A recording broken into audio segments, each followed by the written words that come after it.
Hi friends, നമസ്കാരം.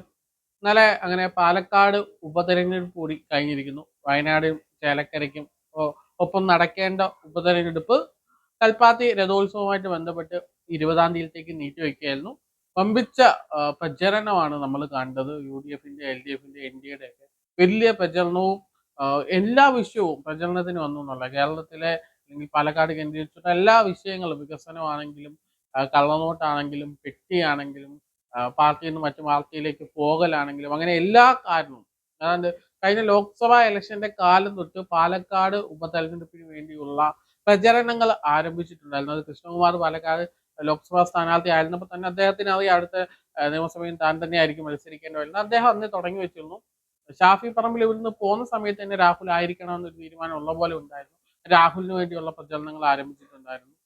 CPM-ന്റെ തന്നെ ആയിരുന്നു ഒരു കൺഫ്യൂഷൻ ഉണ്ടായിരുന്നത്. പിന്നെ സരിൻ ഒരു സാഹചര്യത്തിൽ കോൺഗ്രസിൽ നിന്ന് LDFിലേക്ക് വന്ന് LDF സ്വതന്ത്രനായിട്ട് മത്സരിക്കുന്നു. അതും നമുക്ക് കാണാൻ സാധിച്ചു. അങ്ങനെ വളരെ കൗതുകവും വ്യത്യസ്തവുമായ ഒരുപാട് കാര്യങ്ങൾ നടന്നു. അതിൻ്റെ ഇടയിൽ സന്ദീപ് BJPയുമായിട്ട് പിണങ്ങി പോകുകയും കോൺഗ്രസിൽ വരികയും അതിൻ്റെ മുമ്പ് കള്ളപ്പണവുമായിട്ട് ബന്ധപ്പെട്ട് കോൺഗ്രസ് നേതാക്കളുടെ റൂമുകൾ, പ്രത്യേകിച്ച് വനിതാ നേതാക്കന്മാരുടെ റൂമുകൾ ഏറിയുള്ള റെയ്ഡും അങ്ങനെ കോൺഗ്രസിന് കിട്ടിയ മുൻതൂക്കങ്ങളൊക്കെ നമ്മൾ കണ്ടു. ഒടുവിൽ എല്ലാ ബഹളങ്ങൾക്കും കൊട്ടിക്കലാശത്തിനും ഒടുക്കം ഇന്നലെ വിധി എഴുതി വോട്ട് പെട്ടിയിലായി.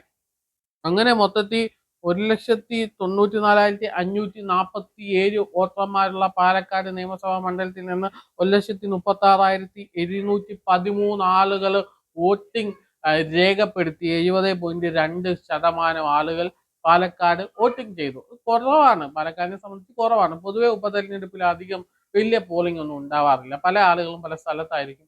ചില ആളുകളൊന്നും വോട്ട് ചെയ്യാൻ പോകാറില്ല. അങ്ങനെ ഉണ്ടായി. ഏറ്റവും കൂടുതൽ വോട്ടിംഗ് നടന്നിട്ടുള്ള പിയായിരി പഞ്ചായത്തിലാണ്. അവിടെ 78.1% പോളിംഗ് നടന്നു. അത് വലിയൊരു പഞ്ചായത്താണ്.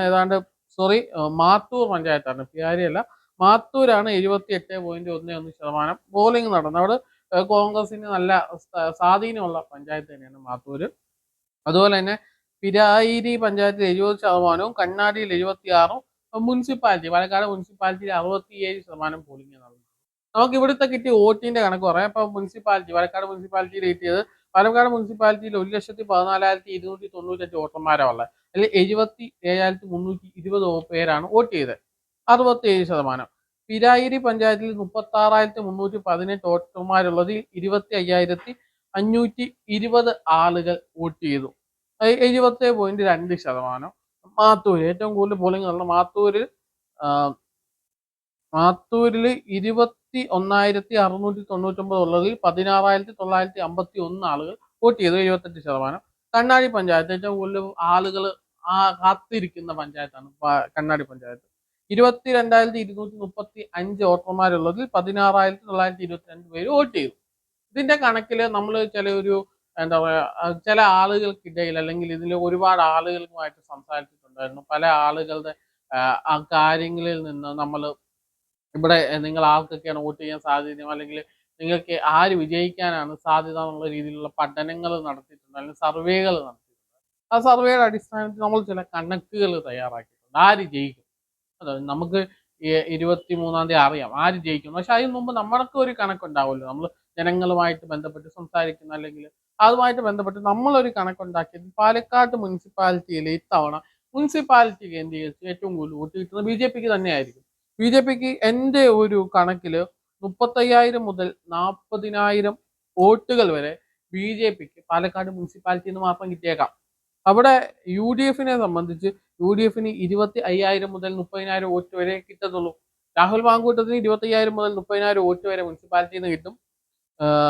ശ്രീ കൃഷ്ണകുമാറിന് 35,000 മുതൽ 40,000 വോട്ടുകൾ വരും. അവിടെ സരിൻ എന്ന വ്യക്തിക്ക് ഒരു വെറും 6,000-ഓ 7,000 വോട്ടിലേക്ക് ചുരുങ്ങും എന്നാണ് എനിക്ക് മനസ്സിലാക്കാൻ സാധിക്കുന്നത്. നമ്മുടെ BJP തന്നെ മുനിസിപ്പാലിറ്റിയിലെ ലീഡ് ഉയർത്തും. അവിടെ LDF മൂന്നാമതും BJP ഒന്നാമതും തന്നെ. BJP ഒന്നാമതും UDF രണ്ടാമതും LDF മൂന്നാമതും ആയിരിക്കും മുനിസിപ്പാലിറ്റിയിലെ കണക്ക്. ഇനി നമുക്ക് പിരായിരി പഞ്ചായത്ത് നോക്കാം. പിരായിരി പഞ്ചായത്തിൽ ഏതാണ്ട് 25,520 പേരാണ് വോട്ട് രേഖപ്പെടുത്തിയത്. അതിൽ ഒരു 18,000 മുതൽ 20,000 ആളുകളുടെ വോട്ട് രാഹുൽ മാങ്കൂട്ടത്തിനാണ്. ഇതോടെ കോൺഗ്രസിനായിരിക്കും ലീഡ് ഉണ്ടാകാൻ പോവുക. അവിടെ രണ്ടാമതായിട്ട് LDF തന്നെ വരും. LDFിന് ഏതാണ്ട് 3,000 മുതൽ 5,000 വോട്ട് വരെ പിരായിരി പഞ്ചായത്തിൽ നിന്ന് കിട്ടും. അതുപോലെ തന്നെ എൻ ഡി എക്കും അതിലും താഴെയായിരിക്കും ബിഹാരി പഞ്ചായത്തിൽ നിന്ന് കിട്ടാൻ പോകും. അവിടെ ലീഡ് ഉയർത്താൻ പോകുന്നത് ഏതാണ്ട് കോൺഗ്രസ് തന്നെയായിരിക്കും, അല്ലെങ്കിൽ രാഹുൽ മാങ്കൂട്ടം തന്നെ. ഏതാണ്ട് 20,000 വോട്ടുകളോളം ലീഡ് അവിടെ വോട്ടുകൾ അവിടെ 20,000 വോട്ടോളം കോൺഗ്രസിന് പിരായിരി പഞ്ചായത്തിൽ നിന്ന് കിട്ടും. അവിടെ അതിന് താഴെ LDF ആയിരിക്കും, മൂന്നാമതായിരിക്കും ഇന്ത്യക്ക് പിരായിരി പഞ്ചായത്തിൽ നിന്ന്.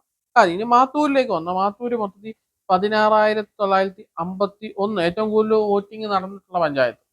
മാത്തൂര് പഞ്ചായത്തിൽ ഏതാണ്ട് 8,000 മുതൽ 9,000 വോട്ട് വരെ രാഹുൽ മാങ്കൂട്ടത്തിന് കിട്ടും. 4,000 മുതൽ 6,000 വോട്ട് വരെ സരിന് കിട്ടും. 2,000 മുതൽ 3,000 വോട്ട് വരെ അവിടെ ബിസി കൃഷ്ണകുമാറിന് കിട്ടും.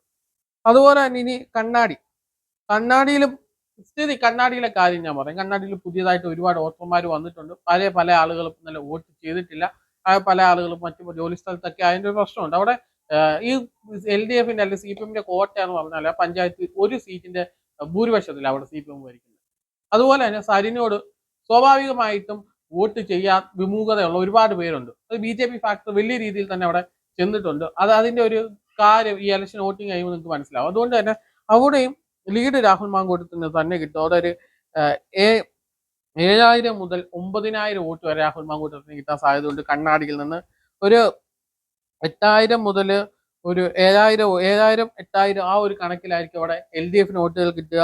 2,000 മുതൽ 3,000 വരെ NDAക്ക് കിട്ടും. ഇനിയിപ്പോൾ എനിക്ക് കണ്ണാടിയുടെ കാര്യത്തിൽ ചെറിയ ഡൗട്ട് ഉണ്ട്. കണ്ണാടിയിൽ ചിലപ്പോൾ മാത്രം ഒരു സാധ്യത മാത്രമേ ഉള്ളൂ സരിന് ലീഡ് കിട്ടാൻ. അതല്ലെങ്കിൽ രാഹുൽ മാങ്കൂട്ടം തന്നെ ബാക്കി 3 പഞ്ചായത്തുകളിലും രാഹുൽ മാങ്കൂട്ടം ലീഡ് ചെയ്യും. ഒരിടത്ത് BJP ലീഡ് ചെയ്യുകയും ചെയ്യും. ഏതാണ്ട് മൊത്തം കണക്കിൽ ഒരു 60,000 മുതൽ 62,000 വോട്ട് വരെ രാഹുൽ മാങ്കൂട്ടത്തിന് കിട്ടാനുള്ള സാധ്യതയുണ്ട്. 50,000 മുതൽ 52,000 വോട്ടുകൾ വരെ NDAക്ക് കിട്ടാനുള്ള സാധ്യതയുണ്ട്.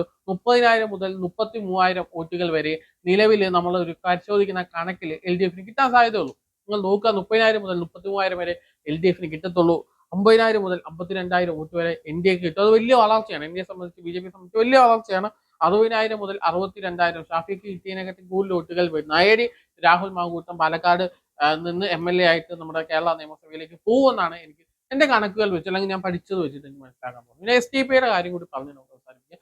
STP ഇത്തവണ പരസ്യമായിട്ട് രാഹുൽ മാങ്കൂട്ടത്തിന് വേണ്ടി ഇറങ്ങിയില്ല. അതിന്റെ കാരണം ഇവിടെ RSSന്റെ ദേശീയ നേതാക്കന്മാർ അല്ലെങ്കിൽ സംസ്ഥാന നേതാക്കന്മാർ ഉൾപ്പെടെയുള്ള ഒരു ക്യാമ്പ് ചെയ്തിട്ടുള്ള പ്രചരണം ഉണ്ടായിരുന്നു. കാരണം BJPക്ക് വലിയ കൊട്ടിക്കലാശങ്ങളൊന്നും ഇല്ലെങ്കിൽ പോലും വലിയ ബഹളങ്ങളില്ലാതെ നൈസായിട്ട് അവര് പണിയെടുത്തു എന്നുള്ളതാണ്. അവർ നല്ല രീതിയിൽ പണിയെടുത്തു. അവർ രാവിലെ 6 മണി മുതൽ ഫീൽഡിൽ ഇറങ്ങി ഓരോ വീട് കേന്ദ്രീകരിച്ച് ഓരോ ബൂത്ത് കേന്ദ്രീകരിച്ച് ഓരോ വോട്ടർമാരെ നേരിൽ കണ്ടിട്ടുള്ള പണി RSSന് നടക്കുമ്പോൾ തന്നെയാണ് STPയും അതിന് ബദലായിട്ട് തന്നെ അവർ ഓരോ നോട്ടീസുകളുമായിട്ട് കൃത്യം വോട്ട് വീടുകൾ ലക്ഷ്യം വെച്ച് അവരും പ്രചരണത്തിന് രാഹുൽ മാങ്കൂട്ടത്തിന് വേണ്ടി ഇറങ്ങി. എന്തുകൊണ്ട് ബൂത്തുകൾ വരെ കെട്ടി രാഹുലിന് വേണ്ടിയുള്ള കൃത്യമായിട്ടുള്ള വോട്ടുകൾ, അതായത് 40,000-ഓളം മുസ്ലിം വോട്ടുകളുണ്ട് നിയമസഭാ മണ്ഡലത്തിൽ. അതിൽ ഏതാണ്ട് ഒരു 35,000 വോട്ടുകൾ തന്നെ രാഹുൽ മാങ്കൂട്ടത്തിന് വേണ്ടി തന്നെ STP തന്നെ കേന്ദ്രീകരിച്ച് പ്രവർത്തിച്ച് പിടിച്ചിട്ടുണ്ട് എന്നാണ് നമുക്ക് മനസ്സിലാക്കാൻ സാധിക്കുന്നത്. അങ്ങനെ മുസ്ലിം വോട്ടുകൾ പൂർണ്ണമായിട്ടും രാഹുൽ മാങ്കൂട്ടത്തിന് കിട്ടിയിട്ടുണ്ട് എന്ന കാര്യത്തിൽ സംശയമില്ല. അതുകൂടാതെ പരമ്പരാഗത നിർത്തുന്ന കോൺഗ്രസ് വോട്ടുകൾ കൂടി രാഹുലിന് തന്നെ കിട്ടിയിട്ടുണ്ട്. ഇപ്പോൾ നെഗറ്റീവ് ആണെങ്കിലും നെഗറ്റീവുകൾക്കിടയിൽ പോലും വലിയൊരു പോസിറ്റീവ് വൈബ് ഉണ്ടാക്കി മുന്നേറാൻ തന്നെയാണ് രാഹുൽ മാങ്കൂട്ടത്തിന് ഈ ഇലക്ഷന് കഴിഞ്ഞത്. നിങ്ങളുടെ അഭിപ്രായങ്ങൾ തീർച്ചയായും കമന്റായി രേഖപ്പെടുത്തുക. മറ്റൊരു വീഡിയോ